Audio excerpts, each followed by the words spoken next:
Good morning, Paul. How are you? Good to see you again. Well, very nice to see you too, Warren. I'm good, thank you. I'm good. Yeah, it's Monday morning. Gosh, yeah. More than a week has passed. I guess we ought to explain our absence, Warren. Yes, yeah, it's all down to me. I'm taking the full responsibility for the fact we didn't do one last week. It's been a fairly chaotic couple of weeks, let's just say. So difficult balancing childcare. My wife had to attend something she couldn't get out of for the last couple of weeks in regard to jury service. So I've been trying to balance work and life, which has been tricky.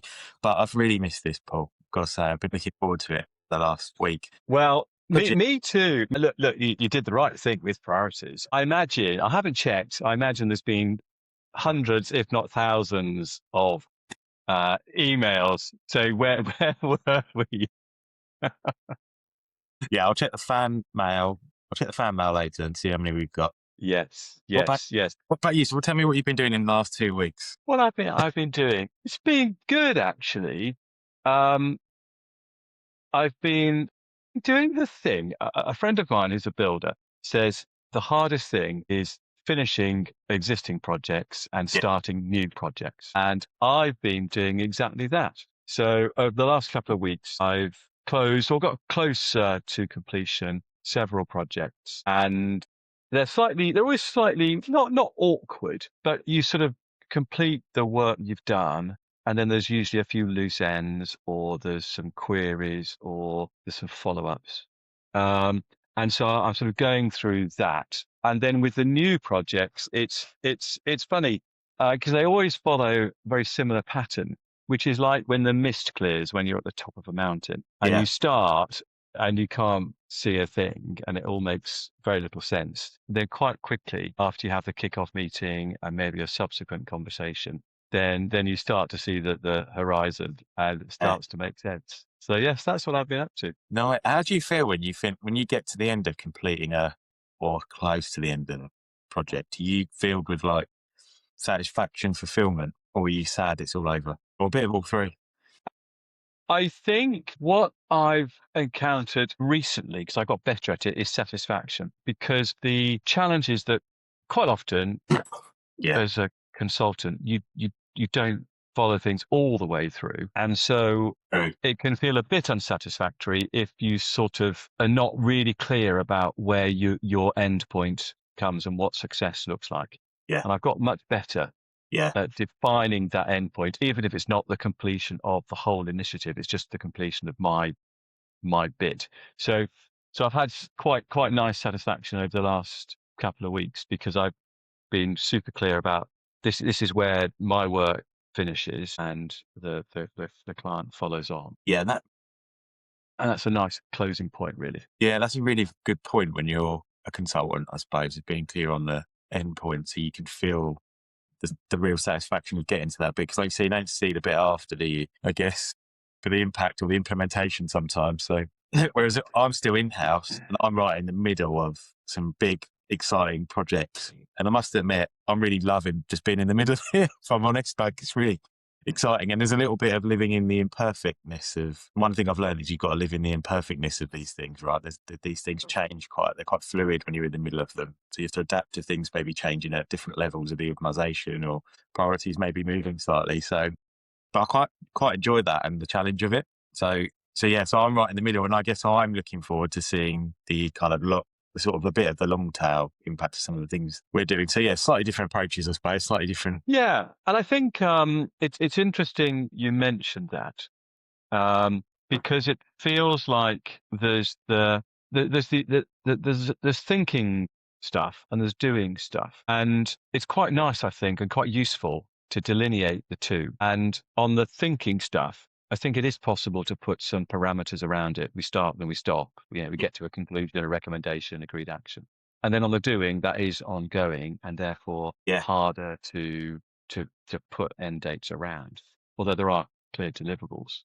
So I think that's quite a useful delineation. But as yeah, you say, even within that, you have to accept a degree of ambiguity. yeah, exactly. But what have you been seeing this week then, Paul? Have you been seeing anything that excites you, anything that interests you? Think Yes, all I have. weeks, we've got 2 weeks worth of stuff to think about, right? Yes, indeed. Yeah, I have been thinking about weight loss drugs, and what I've discovered is called what's it? Second order effects. So here's a question for you: how many people in the UK do you think are taking weight loss drugs? Percentage. Well, percentage or number, we can work it out. Okay, I'm just going to go. Something just popped into my head. 3 million. No Pretty idea. good. Pretty good. The estimate I read, which came, where did it come from? Came from from Jefferies, investor, analytics business, about 4 million.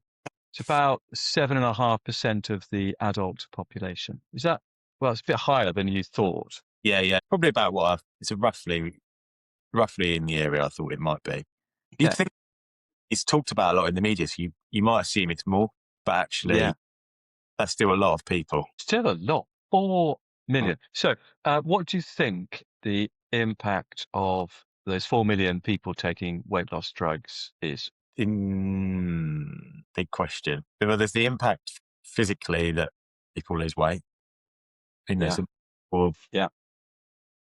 losing weight, and I suppose that has an impact on, they talk about an obesity crisis, don't they, in the UK, and that obviously has an impact on those numbers, I guess, in terms of like macro level stuff. I don't know what the impact is, I guess, of taking these things over a longer period of time on someone's kind of health. So that's a question mark that actually I've pondered about these drugs. Well, let me help you. So first order effect, obviously, people losing weight and feeling healthier. It's good for them. Now, what got this front of my mind was an article I read in The Economist, and I'm looking at it here, and people are investigating the impact of anti-obesity drugs on longevity. And there are studies on mice and rats that demonstrate that these weight loss drugs actually sort of hold back the aging process, which I think is to do with, just having a little look, inflammation, I think. And the hypothesis is that they will increase health span. So this is the point at which we say we're living a healthy life, which at the moment is about, I think, 60 years old or 61. Yeah. It could increase healthy age, but could increase both healthy age and overall lifespan. That's the sort of thought process. Yeah. So there's a lot of people, apparently, the number isn't quantified, but quite a lot of people seeking help from friendly prescribers where they don't have obesity, but they're taking these weight loss drugs in the hope that they improve their health lifespan or their total lifespan. Different motivation, right? Because initially, I suppose it's about losing weight, but then when you throw that into the mix, if that becomes more backed up by other evidence, then people are going to want these drugs thinking about it. Yeah. So throw that into the mix, then throw in 4 million people whose appetite is suppressed. So you might remember, I think last year, Greg's CEO said there was no doubt weight loss injections are having an impact on consumer behavior and they're expanding its healthier ranges. And Jefferies again went one step further and said that we believe it may impact on their future growth stroke revenue opportunities. So that's another second order effect. And the other second order effect was chatting to someone earlier, well, a week ago, and they said their son had successfully lost weight using weight loss drugs and was now a very clean runner. So I thought about this and I thought, well, so you think the initial impact is on pharma businesses producing these drugs. But actually, if you think about the food people eat and the quantity they consume, the type of food they consume, the clothing they wear, equipment they use, bicycles, the events that people want to go to, people more active, the sort of well-being advice they're after, it could touch everything. So my thought, having pondered this for over the last week or so, is that we should be, as marketeers, thinking about this across the whole range of consumer needs, because it could have, could have a huge impact. Consumer behaviour, essentially. So the way we're consuming it could potentially change quite a big proportion of people if that starts to become even bigger, as you suspect it might. Yeah. That's a big proportion of people. I guess my only challenge is do we know the negative impacts yet? And I don't know, speaking to you here and now, what they might be, or if there are any, there might not be any. But I don't know if that has come to light yet, if there's anything negative to this, which may impact then the numbers and people that want to take it. So yeah, so that's my only other thought. Yeah, no, it's fair. It's fair, but I think there is some evidence about how some people put on even more weight when they stop using the drugs. But Yeah. I'm not aware of unexpected consequences other than that. It's really valid. I've not heard that anyone say about that actually yet, or think about actually the impact of. No. So I think we should think about, I mean, wellness is already a trend, but there's going to be some acceleration, which could impact on all sorts of sectors. I was thinking about would it affect, I was testing it. And I was thinking, would it affect, I was looking at my computer screen, which I'm doing right now, obviously. And I thought, would it affect you if you were making computer screens? And I thought, it might actually, because there might be a reduction in the amount of video gaming because people are more active, which might mean, and I saw someone doing this last week, it might be there's more demand for screens for walking. I saw a walker who'd got their phone on a sort of mount that you might use in a car. So that, so instead of looking at a map, she could look at her phone, which was just held out in front of her to go, right, left, right, straight on. So pick anything, you could probably find an impact related to this trend in terms of wellness and or longevity. Wow, that's not seen those before. That's interesting, isn't it? Walking down the road. Well, think about it. The glasses, that's where it's going to go. That would probably be the case when in 5 years' time, everyone will have one of those. Really valid. And actually, this links into something I've been thinking about lately, Paul. So, you talked about wellness there and the trend, and me and my friends often discuss. Maybe we sound like old middle-aged men now, but we used to go out a lot back in the day. Obviously, most the culture in this country was, you used to go out on a Friday and Saturday night down the pub or wherever it might be. And actually now, a lot of young people don't do that. And actually a lot of nightclubs and pubs and things like that are closing, right? And there's a change and a shift in the way people are behaving or young people are behaving. And I don't have any stats on that at the moment, but I'm pretty sure that is the case. But I saw an article my question is, how are we as marketers going to stay on top of these things and actually have more young people in the marketing sphere in the future that will kind of come up with ideas that are relevant to the culture they're in and to the people that they're talking to, all the people around them. Because I saw a bit of a worrying stat, and we've talked about this before, Paul, about the fact that about 65% of marketers might not survive AI. So this was in an article by Mark Ritson in Adweek. And we talked about this extensively, haven't we? And he said a lot of the same things that you've said, actually, Paul, around training yourself up in the fundamentals, making sure you're kind of fully fluent in AI tools, really get on top of that and be really, you really want to stay in marketing, just go for it, basically. But he also said that what it will mean is those that have been in the industry longer are more likely to survive because they've got 20 years of experience, they've got the network around them. I'm just really worried about the next generation of marketers and where they come from and what we're saying about that. And I think the unique thing that young people bring, as someone who's worked for youth charities, who's really passionate about this, unique thing is just that different perspective and diversity of view. Goes back to my point around wellness and the kind of cultural shifts in that generation. Things that we just, at my age, would never pick up on. And you could do all the market research and all that kind of thing, but just the way ideas are born out of different perspectives, particularly young. A lot of people say creativity comes from when you're young, right? And I'm not saying all marketing's about that creative bit. It's the process before as well, isn't it? But I just think we're kind of missing something about what we're going to lack potentially from young people and the next generation in the marketing sphere. And I don't know the answer to this, but I just feel like there's something that needs to be done to make sure that we are really placing value on making sure young people come through as the next generation of marketers. Yeah, I'm not sure I share your concern. I know we have talked about this. And I think there's two things that come to my mind. First of all, nothing is ever quite as radical or transformational or black and white as it's painted in headlines. Armageddon doesn't usually show itself Yeah. And so marketing will go on. It will change, but it's always changed, like everything else. The other thing is I went to my daughter's 30th birthday celebration at the weekend, which is fabulous. Yeah. Such good fun. And I was lucky enough to spend a little bit of time with her friends, who are obviously a similar age. And what an impressive bunch of people. Mm. Smart, articulate, confident, full of ideas, mature, but also seeking new opportunities. And I think we're in good hands. Yeah. And Great.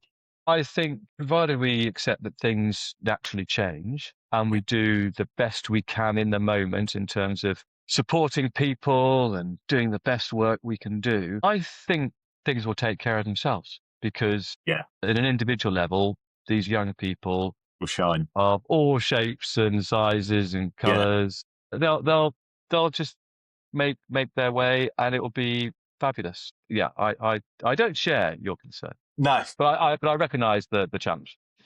I completely. I have worked organisations that work quite closely with young people. I just see the brilliance all the time in them, and I think they get a bit of a rough ride sometimes in the press and the media. And I think you're right. I think there's so much to come from them, and we are in really good hands. And I think there's a lot. Like you said, there's a lot to come from them. And I just hope that I guess my concern is I hope that marketers and organisations and businesses see the real value of that, and we don't miss this kind of generation of people. But you're right. I think you're right. Things work themselves out, right? They work their way out. And every generation worries about the generation before, don't they? But it always works out in the end. So, and you talk about things, not always ending up as Armageddon, and you talk them up in headlines as that. That's the way people sell, isn't it? So there's a little bit of inch of sort of these things in regard to people wanting to get your click on a site because, doom scrolling and all that.